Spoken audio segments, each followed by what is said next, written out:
Another really big point here, and this is a very important point for memos, short summaries, or any kind of writing that you want the executive to read.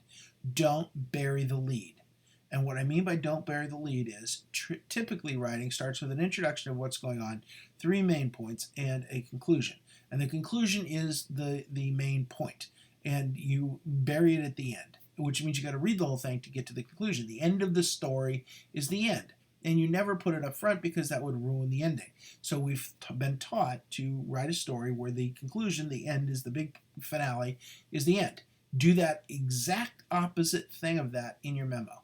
Do exactly the opposite. Start with the spoiler, the thing that ends the conversation. Make the main point, what you want him to do, whatever the story is, make that the very first point of the entire memo. Do not bury it at the end. Do not bury the lead. Now, I want you to think about this in terms of sports or even the weather. When you think of the sports broadcast in the newspaper, or excuse me, sports in the newspaper, when you think of sports in the newspaper, they never start a story about the Warriors played the Spurs last night and there were 15,000 fans screaming. They all wore their Golden State Warriors jerseys. The Spurs came out in their opposing black jerseys. The Spurs, blah, blah, blah. Nobody starts a story like that. You know how they start in the newspaper? Warriors beat Spurs by 30. That's the story. Almost always in sports, the first thing they tell you is who won. That's what everybody wants to know. If they wait to tell you who won, you don't read the story anymore. You don't read the paper. It's like you don't understand what I want, and clearly you're wrong. I'll go get a different paper. So the story here for you is put the very first main point right at the beginning. So here's an example. We have too much cash and we need to spend some or give it back to shareholders. We recommend spending $176 million to acquire XYZ company because of reasons A, B, and C. As opposed to, that's a good sentence, as opposed to, attached is our annual economic and financial report. The data was compiled with a very dedicated team that worked day and night without food or water, blah, blah, blah. So you can see what the difference is in this writing. The first one says, what's the problem? We have too much cash and we need to spend some or give it back to shareholders. I've got a problem. I need a solution. Oh, wait. I've got a solution. We recommend spending $176 million to acquire XYZ company because of these three reasons. Problem, solution, beginning of the memo. Then you can get into your supporting documentation. But I know what it's about. I know who won the game. I know what's going on. And if you write attached as our annual economic and financial report, I'm already asleep. It's passive language, number one, but number two, it's boring. Nobody cares. Get to the point. Everybody wants to get to the lead. Don't bury the lead. So here's an example. In journalism class, the assignment to write the opening for the news story for the school paper. All the faculty, here's the facts. All the faculty will be traveling to a big conference with a prominent speaker in a neighboring city the following week. The students dutifully write out the opening of the news story, focusing on the promise of the speaker and where the event will be. The teacher takes all the draft opening lines and tosses them. What's the actual lead of this news story? So the facts of the story are, all the faculty will be traveling to a big conference with a prominent speaker in a neighboring city the following week. Now, what is the lead of that story? Well, you remember who your audience is. Who's your audience here? Your audience is the students. You're writing for the student newspaper, the school paper. So what is the big thing about this for these students? Well, here's the actual lead. There will be no school next Thursday. There will be no school next Thursday is the lead because the students don't care that the faculty is going away. They don't care who the prominent speaker is. They don't care about any of that. Who wins the game? What's the impact on me? The impact on me is there's no school on Thursday. That's the lead. Then you can go on and talk about the prominence of the speaker and where the faculty's going, but don't bury the lead. This is very important for writing in business. Forget academia and all of their rules and the 1-inch margins and all that kind of stuff. Tell the person that you're working for or you're working with exactly what's going on in the first sentence if you possibly can. Here's some other examples. What's going to be the worst? What's going to be the most newsworthy or most interesting? Well, for example, as expected, sales increased 28% in the quarter, but despite an 82% increase in the sales and marketing budget on Project X, the sales increase was in Product Y.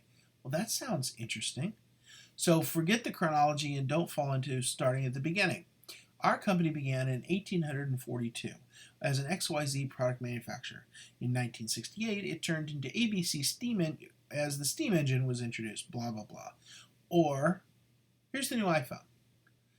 And you can just look at these two examples here of the newsworthy story at the beginning is that, as expected, sales increased 28% for the quarter. But they turned it into the more newsworthy story of it wasn't because of X, it was because of Y. In the second example, they started with a history of whatever it is. Here's Apple. Apple was introduced, blah, blah, blah, blah, blah. Nobody cares about all that. If I see another presentation that starts with the history of the company, I'm going to walk out, I guess. But just don't, it's not chronological. It's what's the most important thing. So the most important thing is just, here's the new iPhone. Now let's talk about it. And that gets to the heart of the matter. So don't bury the lead. So let's go past, there's a couple other things. One, focus on action. Our budget is so tight that we should cut A, B, and C right now, because if we wait, we will most likely not have enough money to cover D and E. Focus on what didn't go according to plan and try to suggest how to fix it. Manufacturing costs are 12% above forecast, in large part due to the cold, snowy winter. Preliminary estimates suggest that we could avoid that could be avoided by spending X on energy upgrade, including windows, heating, and more insulation. So you've got problems, you've got action, you've got suggestions. Get that up front. That's going to be important. And then, just to think about this in a different way, think of it as an upside down pyramid.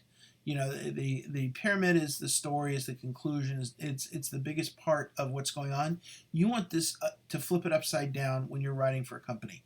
You want to put the most important part, the heaviest part, the summary, right at the top. And then lighter stuff, assuming it's still important, goes later. So think of it as a recipe and don't wait for key information. This will hit home for you, for all you cooks. So have you ever seen this in a recipe? Mix the egg and sugar together and then add it to the flour. But before you do that, add the water to the egg and sugar mixture. Well, you can see in this that they haven't put it in the correct order and they've kind of got the cart before the horse.